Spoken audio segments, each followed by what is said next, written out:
آخوند بی سواد. حجت الاسلام و المسلمین عدالتیان میگوید ام عطیه یکی از همسران رسول الله صلی الله علیه و آله و سلم است. من یک نمونه رو از سنن ترمذی حدیث 3746 نقل کنم.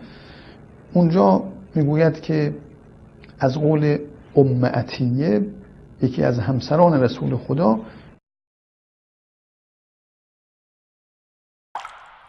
این آخوند بی سواد نمی‌داند که رسول الله صلی الله علیه و آله و سلم همسری به نام ام عطیه نداشتند، بلکه ام عطیه رضی الله تعالی عنها یکی از زنان صحابه می باشد.